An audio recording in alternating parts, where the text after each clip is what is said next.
Hey everybody, this is my 2021 Dodge Challenger RT 6-speed manual. I've had this vehicle about 8.5 months now. I got it back in late May and I ordered it right from the factory. The only package that it has is the cold weather group with the heated steering wheel and the bigger alternator. It also has the heated seats too, but I think that comes standard in all the Challenger models now. But let's get started from the back and we'll work our way to the front. I'll insert a clip of a cold start here soon so you guys can see what it sounds like, and it's really just got an awesome sound from the factory right out of the gate.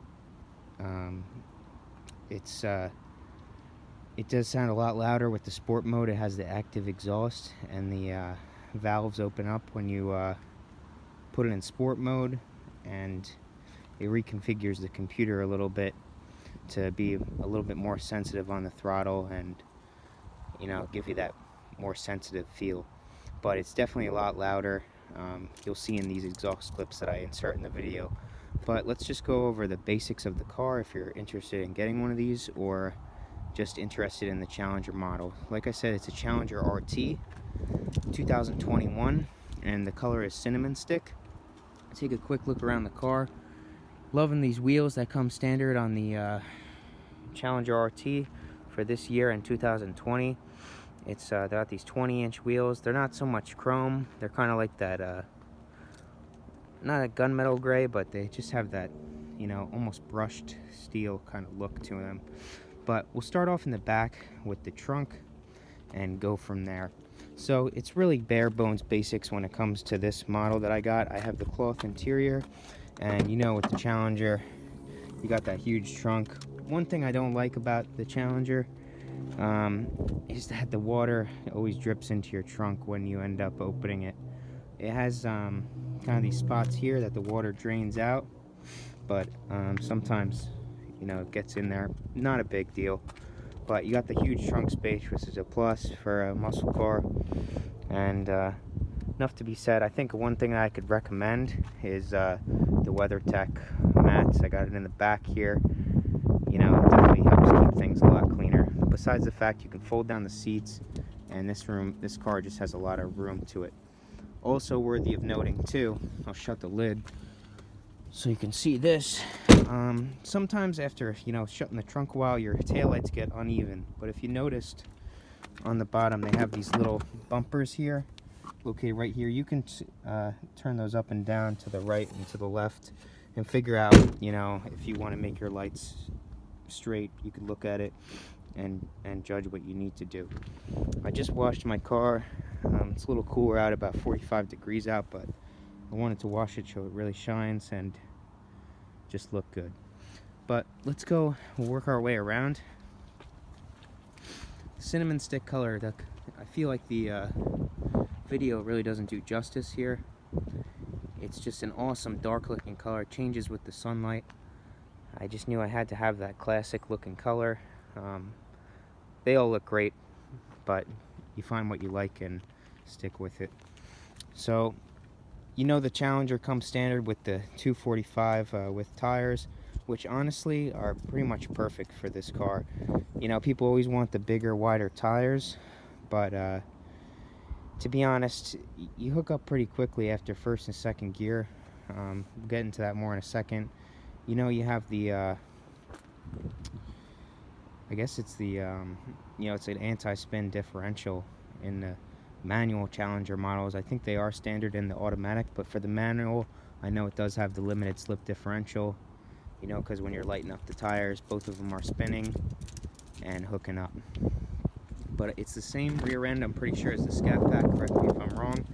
And you just have your standard, you know, 2 piston calipers from Mopar. Nothing like the Brembos, but they get the job done. Like I said, the 245 tires. I'm gonna put some tire shine on there later to make it look good. One fault of the Challenger, if you live in a colder weather environment, sorry about the wind, is that if it's like freezing outside and you go to open your door, notice how the door jamb or the window goes up each time. So when you open the car, the door slides down. If it's freezing out, you will not be able to get the door open. You have to pour hot water on it or something. I feel like I haven't seen that in any videos. But you come in, it's got the nice standard bucket seats with the houndstooth. Like I said, it's a 6-speed manual on mine.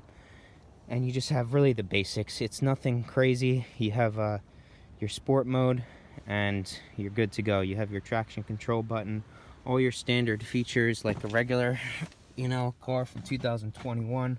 You've got your Bluetooth, your Apple CarPlay, multiple accessory ports inside the center console, but all the necessities you would want in a car. This one has the standard just 6-inch touchscreen on there, like I said, with the Apple CarPlay and all your features of the vehicle. You have the fog lights over here, or your brightness configuration. You also have a spot to open the trunk here too. And I guess I'll talk about the transmission a little bit. It's got the Tremec 6060. That's also found in the Scat Pack. I'm pretty sure it's the same exact transmission and same exact dual plate clutch that's in the Scat Pack too, which is a plus from the RT, because you have that extra protection with the heavy duty transmission and a good clutch to keep you lasting for a long time, as long as you don't drive it like an animal all the time. The passenger seat does not have electronic changing capabilities, but who cares? I got the WeatherTech mats in here too.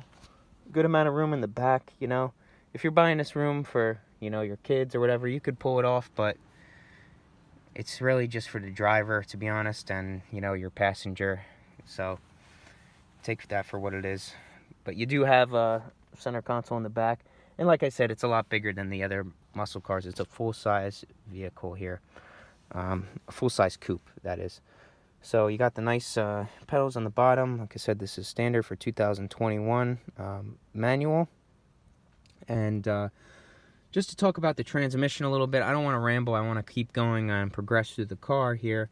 The transmission, when you get it new, like I said, I got this from the factory. I ordered it, and it took about 4 months just to get here with all the COVID delays and everything. And if you do get it from the factory, you place your order at the dealership and you get it from the factory with all the features you want.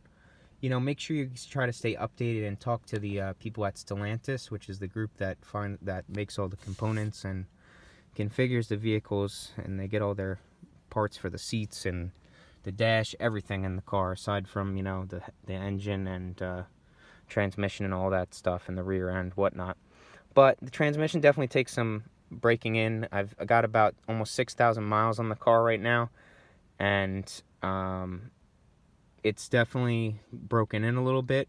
Going from first to second is definitely the toughest to get used to. I've only owned one other manual car, which was a Subaru Impreza, and it's a lot different, but it's an easy car to drive. The clutch isn't too heavy. Like the only comparison I would have is a Camaro SS, which I know has a lot heavier clutch than this, but it's easy to use, and you get used to driving it really quickly. One tip I have about the manual, you want to wind out the gears a little bit more with that 400 foot-pounds of torque. And if you're not used to driving a V8, which I never have, it definitely took some getting used to. You have a lot of power in each gear. With the torque, you have that instant power. So you want to wind them out a little bit, but you'll get used to it. It's hard to explain driving just from sitting here talking. So let's continue and move to the front of the vehicle. You also have a big glove box too, which comes with your owner's manual and all of that kind of crap. So let's take a look here. You have your controls here, basics for the mirrors and whatnot. Moving on, you can see my car starting to dry, so it's looking better with the light. You got the RT badge in the front, and new for 2020, 2021 and up. You have this splitter in the front. And one thing I'm noticing now, after about almost 8.5 months of driving the car, is that's what's taking the brunt of the damage here. I don't know if I'll be able to get a good image, but you can see it's all scratched up, which better that than any other part of the car. I guess that's what it's for. But I don't know if I'm gonna have to restore that somehow or put something on it to protect it. If you guys have any suggestions, let me know. sometimes you end up using some vinyl protectant or plastic protector and it does more damage than good. But that's all I have to say about that. Next thing about the front of the vehicle, the brights on this car are very dim. You know, you have the fog lights here on the bottom. The brights, if you live in an area where you need them and there's a lot of deer around or animals crossing the road, they're basically freaking useless in this car. That's one thing I have to say about the Challenger, is that the brights just are very dim. But we can also pop the hood to take a look. You know, this car comes standard with the 5.7 Hemi. And for the daily driver, man, it's just I only drive about 10 miles back in, maybe like 20 miles to work each day in total, if that. It's hard to do with one hand here. There we go. But here I'm in New Jersey, and you know, there's a lot of salt on the road, so it's not as perfect as it looked when I first got it. But standard 5.7 Hemi, 375 horsepower, or I think maybe 380 horsepower, and then, you know, the 400 pound-feet of torque. Plenty of power for the daily driver and to get around. You know, I'm not one to want to race anybody or anything like that, but I can't think of too much else right now. If I think of anything else, I'll try to make another video or something like that. As for oil changes, you know, refer to your owner's manual.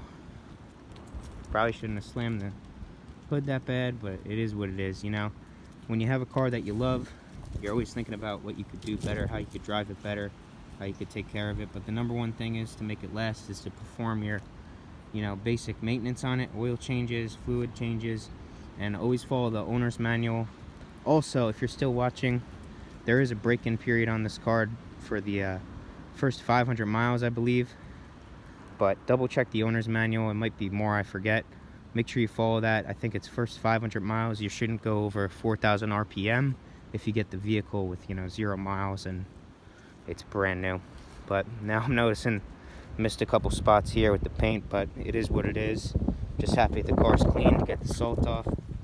I think it's the best looking car out there, the most classic and true to muscle car looking vehicle out there, aside from maybe the Mustang. But it's all about what you love, and it's Mopar or no car for me. That's all. If you have any questions, comment down below, and I'll post that sound clips in there too.